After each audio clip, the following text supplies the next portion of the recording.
자기 부인을 처음에는 의부증으로 몰았어요. 아, 이거 너 의심하는 거다. 있지도 않은 사실로 하는 거다. 너 병원 가봐라. 처음엔 이렇게 하다가 내 친구 다 핀다. 내 친구들 다 이런다. 나 정도면 양반이다. 부인을 이제 고소하기 시작했어요.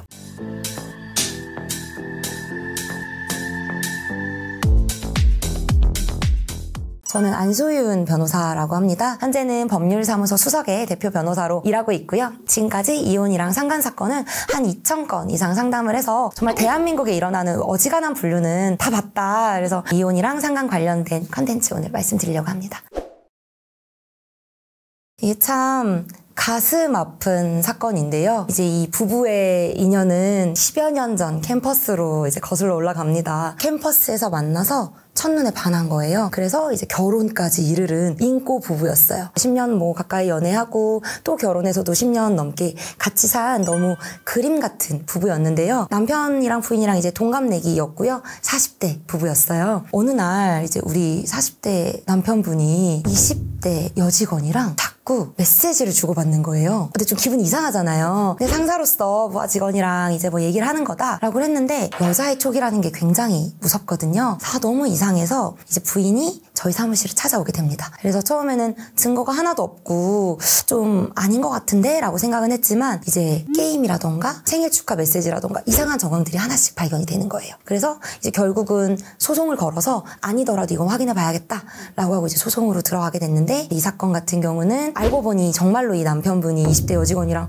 바람을 피고 있었던 사건이었고요. 그래서 소송을 하면서 저희가 발견하기로는 이 미혼인 상간녀 집의 남편이 100회 이상 입출처 내역이 발견되었고 카톡도 다 지워서 몰랐는데 법원에서 다 나오거든요. 카톡이랑 문자도 몇백 건 해서 이제 바람이 인정됐던, 그리고 이제 이 부부는 결국 이혼을 하게 된 좀 슬픈 사건이 있었어요. 근데 이 사건이 사실 역대급이라고 말씀드린 건 너무 아름다운 서사가 이 상간녀 때문에 망가졌다도 있지만 사실 이 남편의 행태 때문이었어요. 이게 첫사랑이랑 결혼해서 본인이 바람이 난 거면서 자기 부인을 처음에는 의부증으로 몰았어요. 그래서 아, 이거 너 의심하는 거다. 있지도 않은 사실로 하는 거다. 너 병원 가봐라. 처음엔 이렇게 하다가 점차 증거가 나오니까 수세에 몰렸잖아요. 부인을 이제 고소하기 시작했어요. 있지도 않은 각종 사실로 한 5개 정도 항목으로 부인과 부인의 일가족을 하나씩 고소하기 시작했습니다. 그렇지만 이제 당연히 저희는 뭐 잘못한 사실이 없기 때문에 무혐의가 잘 나왔고요. 하지만 이 과정에서 또 우리 의뢰인은 본인도 스트레스 받고 친정 어머니도 막 병에 걸리시고 사실 암에 걸리셨어요. 친정 어머니가. 결국은 이제 무죄가 나왔지만 내 딸과 내가 억울한 일을 겪으면서 막 법원으로 가다가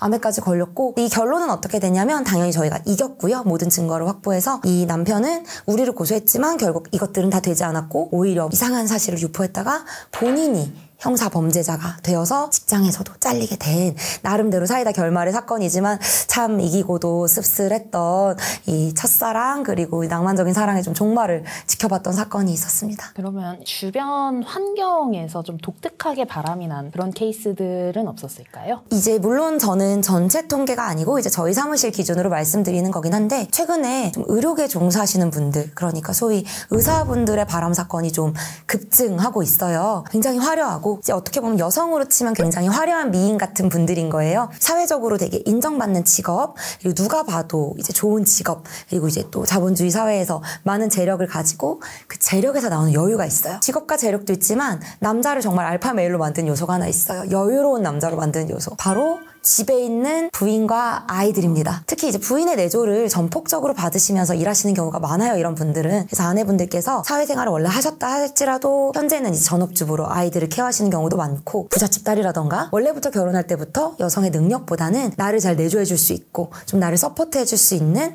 그런 여성분들과 애초에 결혼을 하시는 경우가 많더라고요. 이제 그러다 보니 이제 이분들은 집에서 아내의 전폭적인 지지를 받고 사회적인 인정을 받기 때문에 이 특유의 여유로운 바이브가 나와요. 그리고 이걸 누가 쓰느냐? 이 외간 여자, 상간녀들이 이 자원을 쓰는 거예요. 그래서 최근에는 저희 사무실에 들어온 사건은 좀 이런 의료계 종사자분들, 구체적으로는 좀 바람난 의사 남편 사건이 최근에 조금 많았었고요. 사는 지역들도 다들 뭐 우리가 예측하는 그 교육열 높은 동네라던가 네, 또 다 좋은 동네 사시고 다 부동산도 있으셔서 이혼은 좀 망설이시는 거예요. 양육 환경이나 이런 게 너무 좋으니까. 하지만 이 상간녀만큼은 응징하고 싶다라고 하면서 문의를 좀 많이 주셨었고요. 환경적으로 직업으로 봤을 때 이제 의사 혹은 사업가 혹은 뭐 이런 금융권 재직자분들 같은 경우는 주변 친구들도 바람을 피시는 경우들이 꽤 있습니다. 사실 이분들이 크게 하시는 게 있어요. 바람, 음주운전. 주변에서 너무 만연하게 하다 보니까 이게 아주 나쁜 거라고 생각을 좀 덜하고 좀 더 쉽게 물이 드는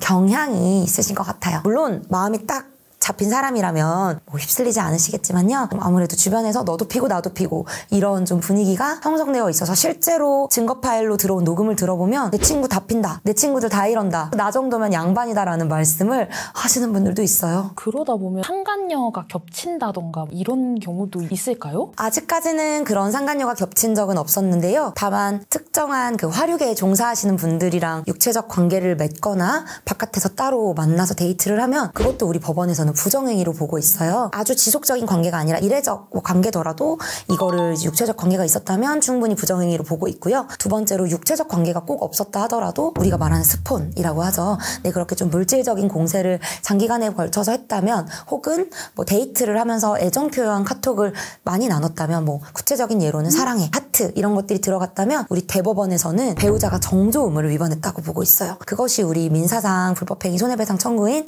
상간소의 요건이거든요. 그래서 요 정도 범위도 우리가 이제 바람, 부정행위로 법원에서 이제 인정을 하고 있습니다. 그래서 이제 비슷한 동네 옆 가게 분들을 이제 대상으로 해서 마담 분이랑 2번 통화한 적은 있어요. 네. 술집 여자분 그 접대부 분이랑 이제 남편분의 바람에 대해서 저희가 해결을 했던 적이 있었습니다. 스테디한 거는 사실 좀 정해져 있어요. 우리 청년들 20, 30대, 40대까지는 이제 직장 내 불륜이 가장 많고요. 직장 및 동창회 같은 좀 추억과 이제 생활을 같이 하는 그런 곳에서 전통적으로는 가장 많이 일어나고요. 중장년층 같은 경우는 또 그러면 안 되지만 이제 취미생활 하다가 이제 등산이라던가 이런 곳들에서 요즘 또 떠오르는 건 골프 연습장이에요. 골프를 치러 가는 것도 이제 4명이 보통 치러 가잖아요. 그러면 이제 커플 골프를 쳐야 되는데 자기 버젓이 살아있는 부인을 두고 상간녀를 데리고 커플 골프를 다니시는 분들이 있어요. 상대방도 상간녀를 데리고 오시는 경우도 있고 상대방은 부부인데 이제 부부 동반 골프에 상간녀를 데리고 다니다가 이제 증거를 다수 확보당한 사건도 있고요. 또 이제 스크린 골프 연습장 이제 또 많이 다니시잖아요. 근데 요즘 은퇴하시거나 좀 경제적 여유가 있는 분들이 사실은 이게 우리 사랑하는 가족들이랑 그런 데를 다녀야 되는데 이제 이렇게 미팅처럼 거기서 술 마시면서 치면서 골프가 되겠습니까? 이렇게 술 드시고 하는데 우리 10대 때 노래방 갔던 것처럼 요즘 40, 50대 분들은 그렇게 스크린 골프에서 미팅 혹은 썸 이렇게 타시다가 이제 증거 잡혀가지고 저희 의뢰인들이 증거 들고 오시는 경우가 꽤 많습니다. 또 그리고 전통적인 장소들을 방금 말씀드렸더라면 이제 그런 건 좀 오프라인 베이스잖아요.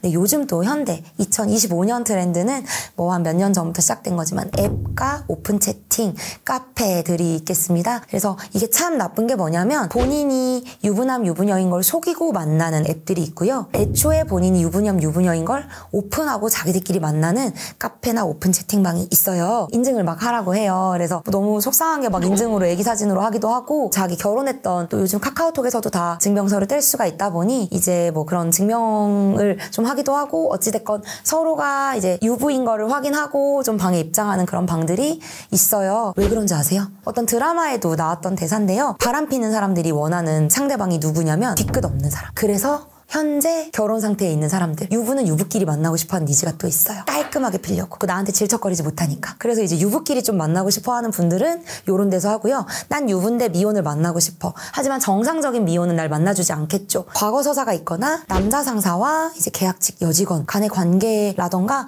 혹은 이제 오래전 동창들을 다시 만난 경우가 대표적으로 미혼과 유부가 이제 만나서 바람을 피는 좀 케이스로 보이고요. 서로 기혼이기를 원하고 이제 좀 애초에 불장난인 것이죠. 그러니까 뒤끝을 남기지 않기 위해서 좀 그렇게 하는 경우들이 있으시고요. 또 여기 중간 케이스가 있어요. 나는 기혼이고 내 주변 사람은 내가 기혼인 걸 아는데 나는 기혼인 상태로 미혼을 만날 정도로 능력이 있진 않은 거예요. 그럴 때 이제 속이고 만나는 분들, 미혼인 척 미혼들이 활동하는 이 앱이나 남녀 모임에 나오는 분들이 꽤 많이 있어요. 그래서 요즘에 점점 미혼 소개팅 시장, 미혼 만남 시장에서 서류를 요구하시는 경우들이 있습니다. 사실로는 서류가 남지 않기 때문에 사실 걸을 수가 없죠. 그래서 요즘에는 온라인도 많이 활성화되어 있습니다. 그렇게 속이고 만나면 상대방 같은 경우는 내가 모르는 사이에 맞아요. 상간녀가 될 수도 있잖아요. 그런 경우는 어떻게 대처를 해야 되나요? 근데 이제 법적으로 상간 소송을 당할 수 있으시죠? 하지만 내가 정말 몰랐고 이 남자가 나를 속인 정황이 충분하다면, 예를 들어 나도 이제 결혼하고 싶어, 우리 부모님 찾아뵙자라는 말을 남자가 했을 때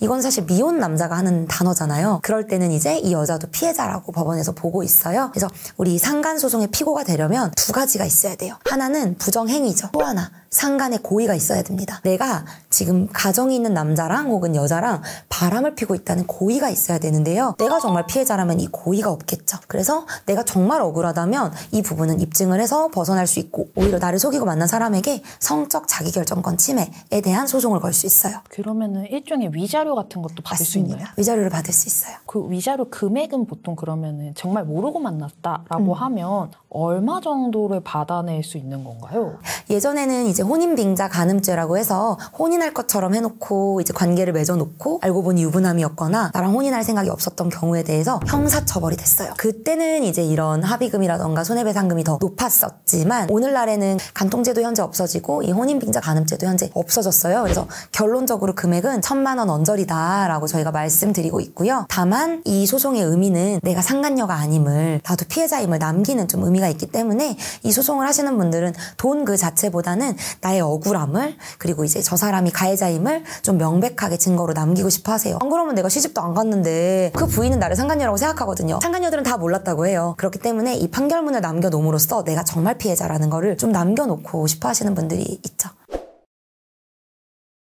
저는 물론 제가 변호사고 심리학자거나 뭐 정신과 의사는 아니지만요, 저는 이거 좀 심리적인 문제라고 생각합니다. 멀쩡한 분들이에요, 사회적으로. 근데 이 유부남들 특유의 스윗함이 있어요. 여유가 있어요. 그래서 이제 그분들 같은 경우는 좀 제가 어리고 예쁜 분들이 많다고 했잖아요. 어리고 예쁜 분들이 한 부류가 있고, 또 약간 결혼할 만한 여자는 아니지만 같이 이렇게 즐거운 시간을 보낼 수 있는 좀 굉장히 좀 이런 매혹적인 좀 이렇게 새끼 있는 분들이 있으십니다. 그래서 요 두 타입이 있는데, 앞에부터 말씀드리면 내가 여자로서의 매력이 충분히 있고 남자를 충분히 만날 수 있지만 이 유부남 특유의 안달복달하지 않음, 그리고 여유 있음, 그리고 모든 걸 알고 있음. 왜냐면 자기 부인한테 다 트레이닝이 됐잖아요. 이런 것들로부터 좀 진정한 어른의 매력을 느끼는 분들이 있더라고요. 그래서 이분들은 헤어지고도 또 그런 유부남을 만나거나 혹은 유부남인 걸 속인 이제 유부남들을 만나세요. 그래서 자기가 되게 피해자라고 생각하시는데, 사실 이분들은 남자 여자를 만날 게 아니고 이런 분들은 의사를 만나셔야 된다. 그런 게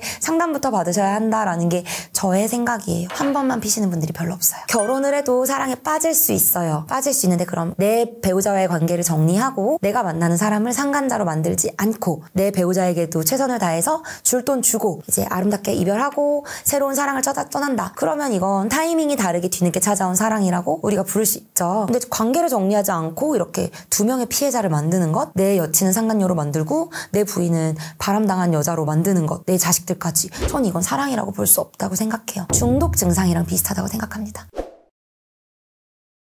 상대하기 가장 힘든 건 자기 마음을 자기도 모르시는 분들이에요. 그래서 구체적으로는 우리 상간소의 원고분들이 참 많이 힘들어하세요. 저도 힘든 부분은, 이분들은 이혼은 하기 싫고 상간녀만 응징하고 싶어요. 예전에 간통죄 시절에는 간통죄로 고소를 하려면 이혼도 했어야 됐어요. 그래서 참고 사신 분들이 굉장히 많아요. 내가 이혼까지는 안 하고 싶고 상간녀만 응징하고 싶어 하시는 분들은 그 당시에 간통죄로 고소도 못 하셨는데요. 오늘날에는 이제 민사소송이기 때문에 이혼은 안 하고 상간녀 소송을 하시는 분들이 정말 많아요. 이분들이 힘든 건 아닌데, 이분들 중에 많은 분들이 첫 번째, 자기 마음을 몰라요. 내가 지금 남편이 미운데 좋고 이혼을 하고 싶은데 하기 싫고, 상간녀가 미운데 사실 남편이 더 밉고, 그래서 좀 이분들이 굉장히 마음이 혼란스러우시기 때문에 사실은 어렵다라기보다는 좀 저희가 방향을 딱 정해서 추진력 있게 밀고 나가야 되는데 방향이 엎어지는 경우가 꽤 많습니다. 그래서 피해자분들이 본인 마음이 힘들고 본인이 혼란에 있다 보니까 변호사님들한테 되게 의존을 좀 많이 하게 되세요. 하지만 저는 변호사이지 이제 상담사가 아니다 보니 이제 결론은 의뢰인이 내주시고 저는 대리인일 뿐인 거잖아요. 그래서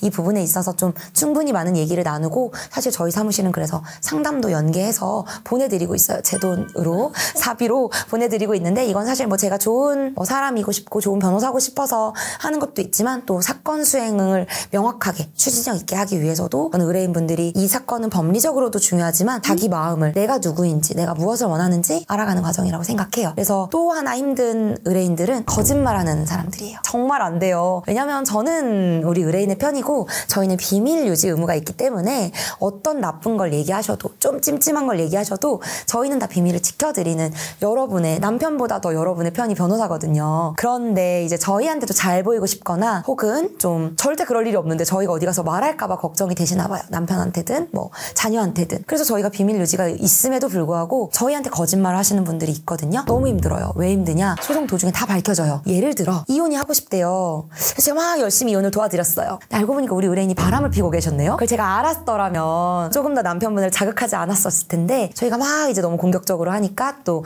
남편분이 바람을 폈다는 사실을 중간에 알려주시더라고요. 근데 증거가 있었어요. 그리고 제가 여쭤봤더니 맞았어요. 근데 이제 왜 말씀하지 않았냐라고 했더니 안 걸릴 줄 알았고 변호사님이 절 나쁘게 보실까봐 걱정됐어요 라고 말씀하시더라고요. 이러면 제가 나쁘게 보는 건 전혀 문제가 없고 전 나쁘게 안 봐요. 근데 소송에서 불리합니다. 그래서 변호사한테 본인 불리한 거 쏙 빼고 얘기하거나 막 재산도 숨기시는 분들이 있어요. 그러니까 돈이 많다고 하면은 변호사들이 돈 많이 부를 거라고 생각하셨는지 저희한테까지 재산을 숨기시는 분들이 있으셨어요. 근데 코인이랑 뭐 미국 주식, 국내 주식 다 잡히거든요. 이혼하면. 그래서 저희가 재산이 많으시네요 라고 했더니 이제 머쓱하게 사실 있는데 다 알게 될 줄 몰랐다 라고 하면서 이렇게 되면 저희가 이제 재산 분할에 있어서의 방어 전략도 좀 달라지거든요. 그래서 재산을 숨기시는 분들 뭐 아니면 본인이 조금 결혼 생활 도중에 잘못했던 걸 숨기시는 분들 이런 분들이 가장 어렵습니다. 솔직하게 해주세요. 제가 비밀 다 지켜드리거든요. 대나무 숲입니다. 제가 변호사로서 이혼 사건도 하지만 다른 형사 사건들도 다루고 있어요. 뭐 이라든지 음주라든지 도박이라든지. 저는 바람 사건이 굉장히 맞닿아 있다고 생각해요. 중독적인 성향이 있으세요. 그래서 한 명만 피는 사람이 있을 수도 있겠지만 저희 사무실까지 오시는 분들의 배우자들은 여러 번 피시는 분들이 많고요. 최대는 본인도 기억을 못 하겠다고 하셨어요. 다 다른 상대였고요. 심지어 이름도 기억이 안 나신다고 하셨어요. 제가 바람을 정신적 질병 혹은 정신의 문제라고 생각하게 된 좀 계기가 된 의뢰인이시기도 했는데요. 이분 같은 경우는 본인이 몇 번이나 얼마나 많은 사람과 폈는지 기억하지 못할 정도로 많이 피신 분이 있었어요. 그리고 통상적으로는 사람의 생이 그렇게 길지가 않고 바람을 피는 건 굉장히 바쁜 일이거든요. 성실하고 부지런하고 똑똑해야 바람도 필 수 있어요. 똑똑하신 분들은 좀 덜 걸리세요. 늦게 걸리시는 거죠. 그래서 통상적으로 평균은 한 3번 정도 피면 걸리시더라고요. 다른 사람과 3번일 때가 있고 같은 사람이랑도 만났다 헤어졌다 했을 때 좀 재밌게 한 3번째 정도에 보통 많이 걸리세요. 혹은 소송을 당하시죠. 걸리는 건 첫 번째 당했는데 부인들도 이제 3번째쯤 되면 못 참겠다 하고 이제 하셔서 약간 3회 법칙이 있다라고 저는 보고 있습니다. 우선 전화를 붙들고 살아요. 근데 이제 뭐 일로 바쁜 걸 수도 있지만 크게 수입이 늘어나지 않았는데 크게 대단한 일을 하는 게 아닌데 전화기에 처음에 잠금이 원래 없다가 생기시는 경우가 있고요. 전화를 자꾸 나가서 받으시는 분들이 있고요. 그리고 이제 없던 출장이 자주 생기는데 내가 잘 모르는 사람이랑 이제 출장을 가는 경우들. 이제 아무래도 결혼하고 시간이 좀 지나면 주변 사람들은 어느 정도 알게 되잖아요. 근데 원래 이렇게 출장에 잤던 사람이 아닌데 이제 출장 그리고 외근 이런 것들이 좀 많이 많아졌는데 그 외근이 공교롭게도 자꾸 크리스마스나 날씨 좋은 화창한 주말이나 로즈데이에 잡힌다. 발렌타인 이런 때 자꾸 집중적으로 출장이 잡힌다 라고 하면은 조금 이제 데이트를 위한 출장 혹은 뭐 데이트를 위한 외근이 좀 있을 수가 있고요. 바람이라는 게 결국은 연락 그리고 사진첩 잠금 이런 것들이 좀 초반에 나타나는 증상이고요. 출장이라던가 외박이 잦아지는 것도 마찬가지입니다. 또 하나는 소비가 늘어요. 남자든 여자든 소비가 느는데 양상은 조금 달라요. 남자분들은 이제 여친이 생겼으니까 좀 허세를 부리고 싶고 부인이랑은 안 가는 좋은 식당들을 막 가시더라고요. 드라이브도 막 하고. 그래서 내비게이션에 이제 좀 먼 목적지인데 인천 바닷가가 찍혔다. 아니면 이제 현금으로 뽑아서 바람을 또 많이 피시거든요. 모텔 같은 데 가실 때는 갑자기 현금 인출 용돈에서 좀 그런 지출이 늘었다. 혹은 이제 물론 비상금일 수도 있지만 또는 좀 좋은 레스토랑 뭐 이런 데인데 그런 접대비가 늘어나는 경우들도 있을 거고요. 여자분들 같은 경우는 조금 치장을 한다던가 이제 좀 나가서 보내는 시간이 좀 늘어난다던가 이런 경우로 소비가 좀 갑자기 눈에 띄게 느는 경우들이 바람의 전조 증상이라고도 보입니다. 그리고 이건 참 슬픈 일인데요. 자녀한테 소홀해져요. 그래서 이제 애기 엄마 혹은 애기 아빠가 애기 픽업 시간 같은 거를 이제 못 지키게 되는 거죠. 그리고 혹은 이제 아이하고의 관계에 있어서도 좀 교육이라던가 자녀 양육에 있어서 소홀해지고 왜냐면 아이를 어디 맡기고 이제 데이트를 나갈 거 아니에요. 그렇게 되는 경우 그리고 좀 기존 배우자와의 성관계 횟수가 현저히 좀 줄어든다던가 이런 것들이 조금 일종의 신호로 좀 보이고는 있어요. 꼬리가 빌면 다 밟혀요. 그래서 사실 요즘에는 집에 홈캠을 많이 두시잖아요. 강아지나 아니면 아이가 있는 집에서 홈캠을 두시는 거고 이게 절대 누구를 관찰하려고 했던 게 아닌데 이제 가정살림을 아내분이 도맡아 하셨기 때문에 남편분이 이 홈캠이 있는 걸 모르셨던 거예요. 그래서 아내가 이제 친정에 좀 애들 데리고 이렇게 다녀오는 사이에 집으로 이렇게 또 상간녀를 데리고 오는 바람에 이 홈캠으로 좀 증거가 포착된 경우도 있었고요. 그 다음에 우리가 어린이집에서 그러잖아요. 애들은 걸어다니는 CCTV다. 아이들이 어른들의 거울이다. 애들이 이렇게 다 부모님이 하는 걸 보고 따라하는데 어린 아이를 데리고 아빠가 이제 놀아주는데 상간녀랑 같이 만난 거예요. 이 아줌마 아빠 친구다 이러면서 만났는데 이제 처음에는 아빠 친구야 아줌마야 이러다가 어느 순간 엄마라고 불러라 이렇게 하게 된 거죠. 친해지니까. 그래서 이제 애기가 혼란스러워서 이제 엄마한테 말을 해서 깜짝 놀라서 엄마가 조금 일이 바쁜 분이시여서 아버지가 좀 양육을 많이 했었어요. 일하는 시간에 주말이라던가. 근데 그때 엄마는 어떻게 알고 있었냐면 다른 애 있는 집 친구랑 노는 줄 알았는데 그 여자랑 논 거였던 거죠. 그래서 이제 아이의 입을 통해서 이제 좀 알게 된. 너무 안타까운 게 이제 애기가 어린데 이제 아이가 혼란스러우니까 엄마한테 내 엄마는 한 명인데 아빠가 이렇게 시켰다. 근데 이제 이것 때문에 엄마 아빠가 이혼하게 될까봐 아이가 많이 좀 걱정을 하고 있어서 이제 절대 그렇게 생각하지 말아라 이렇게 좀 하고 있는 그런 집들도 계시고요. 또 특이한 거는 그렇게 아날로그로 돌아가요. 바람을 피면 다들 되게 대학생이 되십니다. 그래서 손편지를 많이 쓰세요. 그래서 그 손편지로 많이 걸리세요. 참 애석하지만 배우자가 외도를 피웠다고 생각했을 때 제일 하면 안 되는 행동이 있어요. 일단 당장 찾아가서 따졌을 때 증거가 다 사라질 거예요. 그리고 바람핀 사람들 중에서도 인간과 금수가 나뉘어요. 인간들은 사과를 하고 다시 안 하겠죠. 현장에서 잡히면. 하지만 금수들이 있어요. 인간이 반성하지 아니하면 그것이 어찌 인간이겠어요. 금수와 다를 바가 없다라고 저는 생각을 하는데요. 이제 본인의 잘못을 오히려 더 뻔뻔하게 증거 있냐, 너 의부증이다, 의처증이다 이렇게 하시는 분들이 생각보다 많아요. 그래가지고 이제 인간성이 아주 높고 반성할 줄 아는 분들보다는 좀 뻔뻔한 분들이 바람을 사실 많이 피세요. 그렇기 때문에 내가 찾아가서 3자 대면 같은 거 했는데 증거가 없어요. 그러면 모텔 앞에서 마주쳤는데도 막 뻔뻔하게 잡아떼시는 분들이 있어요. 정말 많으세요. 그러다 보니 상대가 바람을 폈다고 느낄 때는 내가 이걸 묻고 넘어갈 거거나 다시는 생각하지 않을 거라면 괜찮지만 그러니까 그때는 찾아가서 바로 말을 해도 되고 어떤 액션을 취하지 않으셔도 돼요. 그래서 바람을 확 목격했을 땐 감정과 분노가 일겠지만 증거를 확보하고 대화 혹은 협상을 혹은 응징을 시작하시는 게 변호사로서 드릴 수 있는 조언이기는 해요. 우리나라는 또 증거주의를 채택하고 있기 때문에 상간소든 이혼소송에서의 위자료든 원고인 내가 입증을 해야 돼요. 입증하지 못하면 그 일은 없던 일이 되는 거예요. 외도를 당하신 분들이 정말 많이 하는 생각이 있어요. 내가 혹시 부족해서 배우자가 외도를 한 게 아닐까? 라는 생각이에요. 외도라는 건 그 배우자의 마음의 질병의 문제고요. 어떤 사람을 만났어도 그 사람은 바람을 폈을 거예요. 세기의 미녀랑 결혼해도 바람을 핀다고 하잖아요. 그래서 내가 왜 이런 꼴을 당했는가? 여자가 혹은 남자가 어떻게 했기 때문에 바람을 당했다라는 주변의 말들이 굉장히 상처가 되시고 스스로도 그런 생각을 많이 하시더라고요. 제가 말씀드릴 수 있는 건 바람은 당할 만한 사람이 없어요. 그냥 바람을 피는 사람의 잘못이고 여러분은 완전한 피해자세요. 하지만 자녀가 있거나 혹은 내가 결혼 생활을 유지하고 싶어서 혹은 너무 여전히 사랑해서 혼인 기간을 유지하셔도 돼요. 그래서 저는 이 바람을 당하신 피해자분들한테 본인 잘못이 아니다 라는 얘기를 드리고 싶고요. 그리고 그 사람들이 하는 건 사랑이 아니에요. 정말 사랑이라면 우리 관계를 먼저 잘 정리하고 다음 단계로 넘어가는 게 진짜 사랑이지 배우자를 기만하고 하는 사랑이라는 거는 사랑이란 이름을 붙일 수 없습니다. 그리고 우리를 기만한 대가를 결국 그들은 치르게 될 거예요. 저는 이 얘기를 좀 꼭 드리고 싶어요.